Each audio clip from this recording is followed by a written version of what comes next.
और कुछ बातें मैं भी रखूंगा। आज हमारे यहाँ आरक्षण की मांग करने की जरूरत कहां पड़ रही है, जबकि भारत का संविधान जो बना है उसमें 12 अनुसूचियां है और 12 अनुसूचियों में 5वीं और 6ठी अनुसूची सिर्फ आदिवासी की बात करती है। फिर भी आज हम लोग सड़कों पे हैं, कभी कलेक्टर को ज्ञापन तो कभी आयुक्त को ज्ञापन देना पड़ रहा है। मेरे जहां तक जानकारी है, मैं जब से समझदार हुआ हूं तब से अभी तक आरक्षण की मांग कर रहे हैं ऐसा लग रहा है मुझे।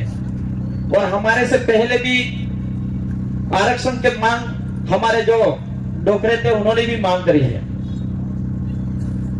लेकिन दुख इस बात का होता है कि आज जो हमारे आरक्षण की मांग करते हैं हम लोग और आज तक नहीं मिला है हमको, और जो मिला था वो भी हमारे ही नेताओं ने बेच दिया, वो सबसे बड़ा दुख होता है। वो कब बेचा था? जब 2013 की अधिसूचना जारी हुई। हम लोग दूसरों को गालियां देने से कोई मतलब नहीं है। हमारा आरक्षण बेचने वाले नेता हमारे ही आदिवासी नेता थे कि नहीं थे? तो उन नेताओं को पहले चेंज करने की जरूरत है। आज उदयपुर संभाग के अंदर और बांसवाड़ा संभाग के अंदर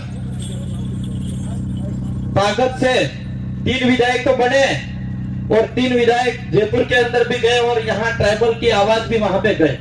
वो सबसे बड़ी ताकत आप में हुई। लेकिन हम 3 में से अब आप सब रात दिन मेहनत करके तन मन धन से लगे गए हो, तो एक आवाज हमारे में से दिल्ली जाएगी। और वो दिल्ली जाने वाली आवाज कोई छोटी आवाज नहीं है। वो आवाज वो राजस्थान के अंदर जब हमारे यहां से 17 एमएलए जीत के जाते थे और पूरे राजस्थान के अंदर 24 से 25 एमएलए थे जो आदिवासी का नाम लेना पसंद नहीं करते थे, उन गुंगो नेताओं को बुलाने वाला व्यक्ति अभी दिल्ली जाने के लिए तैयार हुआ है। यहां राजस्थान की आवाज बुलंद हुई, लेकिन डूंगरपुर और बांसवाड़ा की जनता अगर ठान लेगी और रात दिन मेहनत करेगी तो यहां से आवाज दिल्ली जाएगी और पूरे देश की आवाज आदिवासी की बोलेगी। ये मैं आपसे वादा करता हूं, क्योंकि आज तक हमारा इतिहास उठा के देखा जाए, यहां पे जयपाल सिंह मुंडा की तस्वीर है। जब संविधान सभा के ये भी सदस्य थे तब जाके हमारे अधिकार मिले। डॉक्टर भीमराव अंबेडकर का इतिहास उठा के देखे तो वो भी दलित समाज से आते थे, तब जाके हमारा देखा था। और हम लोगों ने जिस रिजर्व सीट से आदिवासियों की रिजर्व सीट से विधायक बना के एमपी बना के भेजे, उन लोगों ने हमारी पैरवी नहीं करी, हमारी सुरक्षा नहीं करी, उल्टा हमारे पैर काटने का काम करा है, उल्टा हमारा नुकसान करने का काम करा है। इसलिए इन नेताओं को चेंज करने की जरूरत है। और अभी जो आपके सामने लोकसभा उदयपुर सीट पे आया है, जो महेंद्र सिंह जी मालविया, जो यहाँ के कांग्रेस के नेता बोलते थे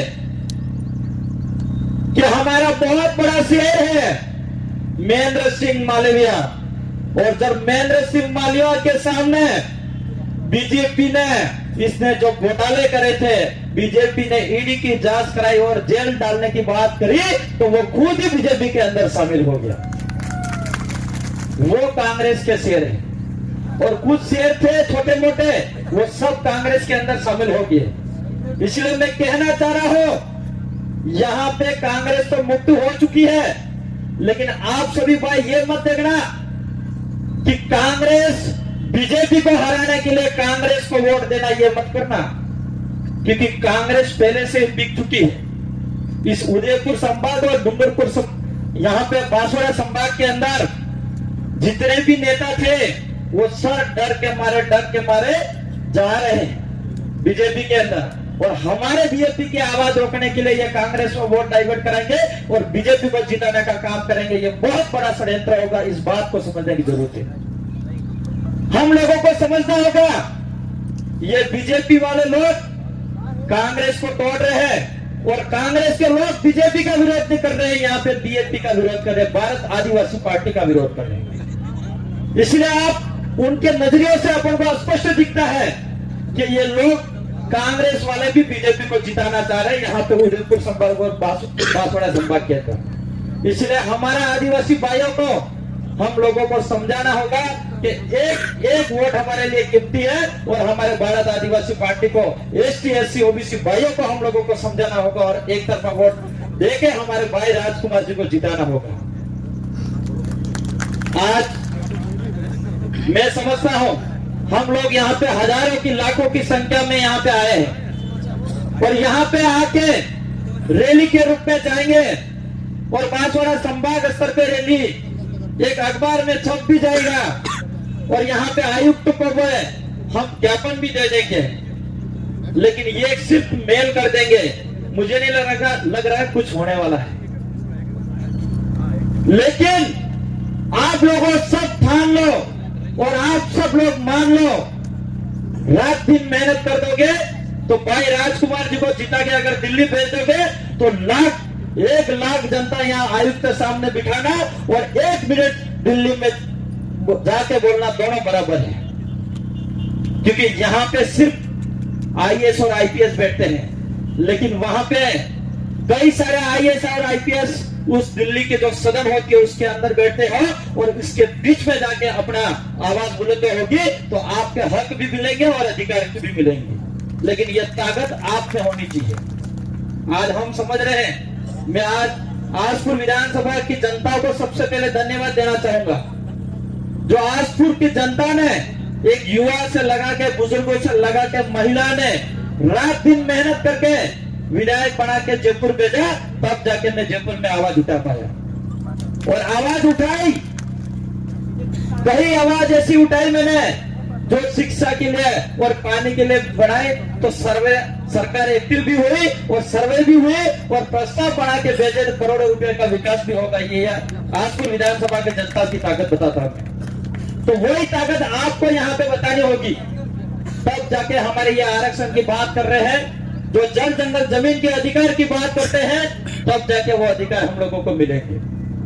साथियों, यहाँ पे बहुत सारे वक्ता आए, बहुत अच्छी बातें करके गए, आपको पास उनका जो अनुभव था आपको दिया, लेकिन ये वक्ता भी और आप भी हम लोगों ने आज सुन लिया और हमने अगर हमारे थाना नहीं और काम नहीं करा और यहाँ पे जीत हासिल नहीं करा तो यहाँ पे इस पंडाल में बैठना और यहाँ पे आरक्षण करना ये व्यर्थ हो जाएगा, ये मेरा मानना है। हम लोगों को सबको ठानना पड़ेगा। हम लोगों ने, हमारे पुरखों ने लड़ाई लड़ी तब जाके हमको अधिकार मिला है। हमारे पुरखा कभी किसी से नहीं झुके, अंग्रेजों से नहीं झुके, किसी से नहीं झुके, तब जाके हमारा यहाँ पे अधिकार मिला और तब जाके भारत के संविधान के अंदर 5वीं और 6ठी अनुसूची लागू हुई है। इसलिए आप सब साथियों के बार बार चिट्ठी भी आ रही है, तो मेरे एक ही बात कहना चाहूंगा कि अब की बार जयपुर का राजकुमार जी की आवाज पहुंच गई है, लेकिन अब की बार दिल्ली आवाज पहुंचा देना। आप सबके आने वाली पीढ़ी सुरक्षित में रहेगा। हमारा जल जंगल जमीन का अधिकार दिल्ली में आवाज उठेगी, हर बात की आवाज वहां उठ सकती है। मेरी बात को यहीं रखूंगा। मेरी बात को सुना इसके लिए खूब खूब धन्यवाद। सबको जोहार।